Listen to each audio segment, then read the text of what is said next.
Kami kelompok 7 Petaniaga Pertanian Agribisnis B Fakultas Pertanian Universitas Siliwangi, Akila, Nabila, Emira, Triami, Muhammad Kamil, Sipa, Kiki, dan Puri akan mengambil materi mengenai analisis tata niaga komoditi ubi kayu.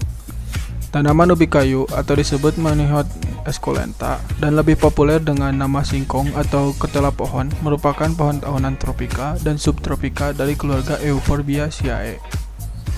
Adapun klasifikasi tanaman ubi kayu ini sebagai berikut.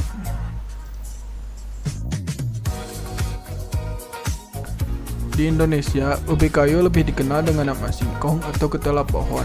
Di berbagai daerah seperti Sunda biasa dikenal dengan nama sampe dan di Papua dikenal dengan nama kaspe. Dalam bahasa Inggris, ubi kayu dikenal dengan berbagai sebutan seperti cassava dan tapioca plant. Ubi kayu banyak terdapat di kawasan Afrika, Madagaskar, India, Tiongkok, dan benua Amerika.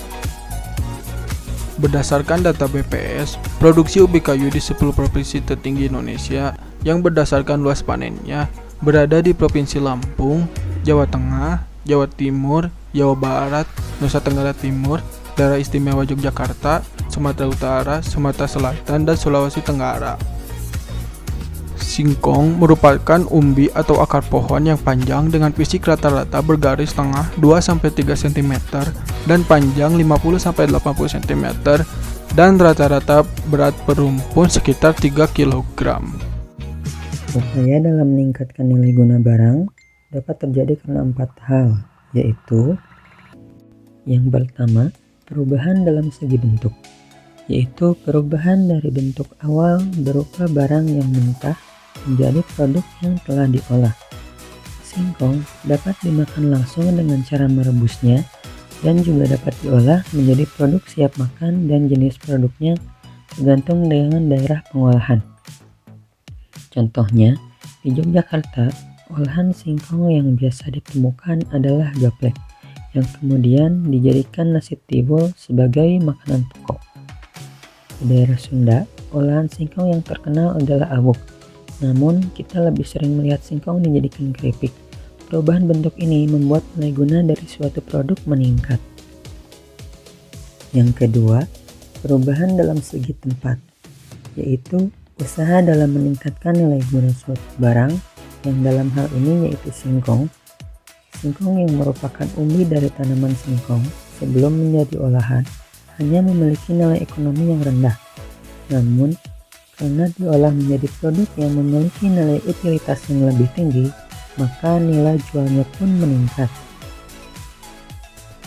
Yang ketiga, dalam segi waktu, makanan pokok diharuskan selalu tersedia untuk memenuhi kebutuhan pangan masyarakat. Masyarakat di Indonesia menjadikan beras sebagai makanan pokok.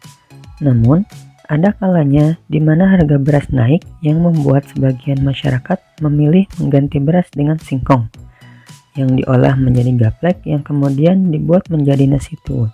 Dan yang terakhir, perubahan hak milik. Artinya, perubahan kepemilikan atas suatu barang.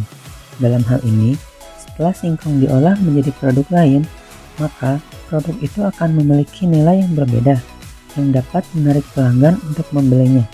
Maka, terjadilah peralihan kepemilikan melalui proses jual beli. Sortasi. Sortasi adalah pemisahan bahan yang sudah dibersihkan ke dalam berbagai fraksi kualitas berdasarkan karakteristik fisik seperti kadar air, bentuk, ukuran, berat, kimia seperti komposisi bahan, bau dan rasa ketengikan, dan biologi seperti jenis dan jumlah kerusakan oleh serangga.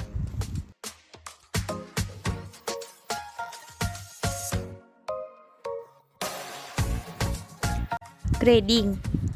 Grading adalah proses pemilihan bahan berdasarkan permintaan konsumen atau berdasarkan nilai komersilnya. Packaging.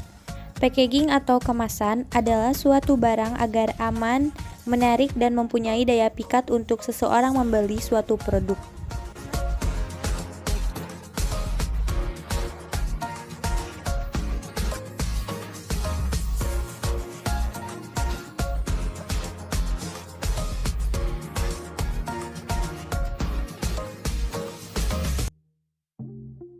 Untuk pengimbangan ubi kayu atau singkong ini biasanya menggunakan transportasi besar seperti truk, mobil pick-up, ataupun traktor. Ini dilakukan agar proses pengangkutan singkong berjalan dengan cepat, meskipun pengangkutan muatan dalam jumlah besar.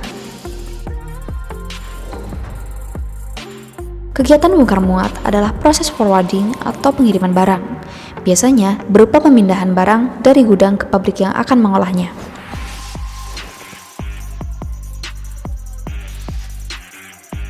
Proses bongkar muat ini harus dilakukan secara cepat untuk mengurangi resiko kerusakan barang.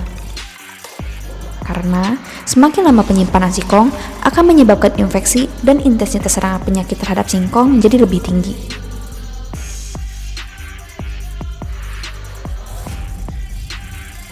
Selama perjalanan bongkar muat, singkong harus dalam keadaan sejuk, terlindung dari panas matahari, air hujan, ataupun udara yang tidak baik.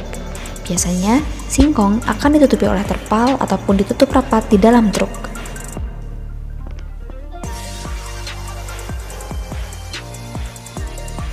Ubi kayu merupakan salah satu komoditas unggulan nasional yang mana untuk sampai ke tangan konsumen harus melalui beberapa proses dan bentuk. Ubi kayu bisa disebarkan dalam bentuk segar, bahan setengah jadi, atau produk yang sudah dimodifikasi dalam bentuk sedemikian rupa.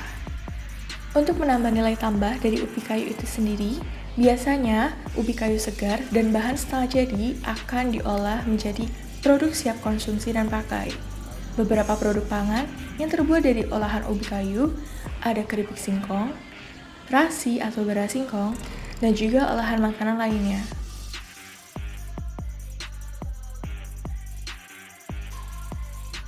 Dalam beberapa waktu terakhir, terdapat pula inovasi olahan ubi kayu menjadi kantong plastik yang ramah lingkungan.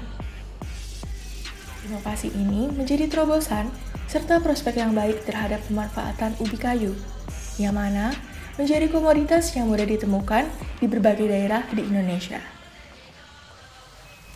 Menurut Nazarudin tahun 2012, kenaikan jumlah penduduk, taraf hidup manusia, dan untuk kepentingan kesejahteraan masyarakat menjadi alasan masyarakat mengkonsumsi ubi kayu. Hal tersebut mengakibatkan peningkatan permintaan terhadap komoditi ini sangat besar. Kuatnya pasaran ubi kayu juga dapat dilihat dari pertumbuhan dan perkembangan perusahaan industri pengolahan yang mengolah ubi kayu menjadi berbagai jenis produk makanan, baik itu dalam bentuk cemilan ataupun pakan ternak.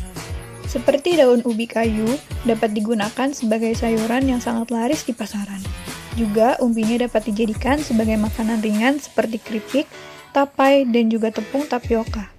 Sudah sangat jelas bahwa ubi kayu adalah bentuk produk yang multifungsi yang sangat menjanjikan. Namun, perlu diperhatikan juga profit yang didapatkan petani dalam memasarkan produk hasil pertanian berupa ubi kayu, yang mana jika saluran petani niaga di dalamnya terlalu kompleks, maka akan mempengaruhi pada keuntungan petani, karena petani akan mendapatkan untung yang kecil dengan menjual hasil pertanian dengan harga yang murah. Sedangkan, jika hasil pertanian dijual menjadi suatu produk, maka akan menghasilkan harga jual produk yang tinggi. Dengan begitu, konsumen primer akan membeli dengan harga murah kepada petani. Maka dari itu, perlu adanya inovasi untuk memperpendek saluran tata niaga dengan mensosialisasikan pemberdayaan petani untuk tidak hanya menjual hasil pertanian secara mentah, namun juga diolah menjadi suatu produk bernilai jual tinggi. Menurut tabel hasil proyeksi produksi ubi kayu di Indonesia tahun 2015-2020, proyeksi produksi ubi kayu untuk 5 tahun ke depan diperkirakan akan meningkat rata-rata sebesar 4,40% per tahun. Peningkatan produksi diperkirakan karena kenaikan produktivitas dan luas panen.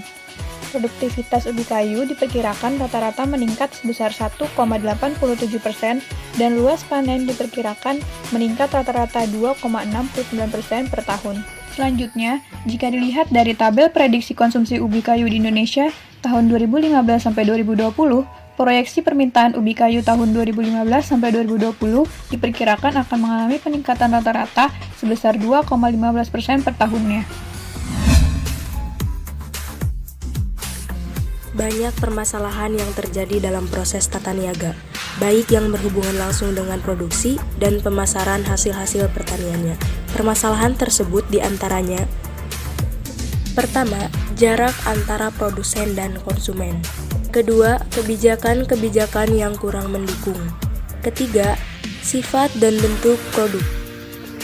Keempat, minimnya sarana dan prasarana fasilitas seperti pengangkutan, penyimpanan, dan pengolahan. Kelima, lokasi produsen yang terlalu jauh atau terpencar. Yang keenam, minimnya informasi pasar. Dan permasalahan yang terakhir, minimnya respon dari produsen terhadap permintaan pasar.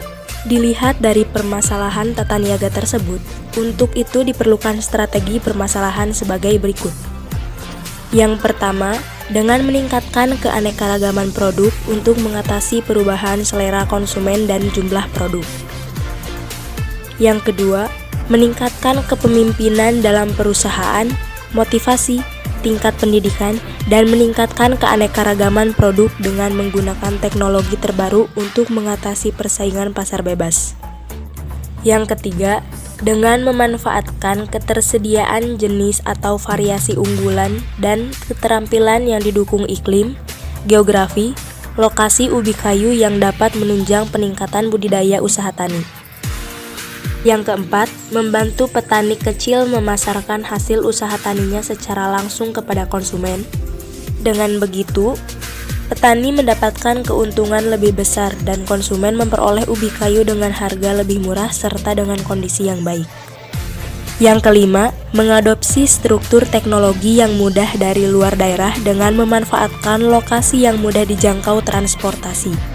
Dan strategi yang terakhir yaitu dengan membuat struktur kelembagaan dan memperbaiki mekanisme kerja kelembagaan serta memperjelas koordinasi untuk meningkatkan pemasaran hasil yang tinggi. Demikian yang dapat kami sampaikan. Semoga bermanfaat untuk kalian semua.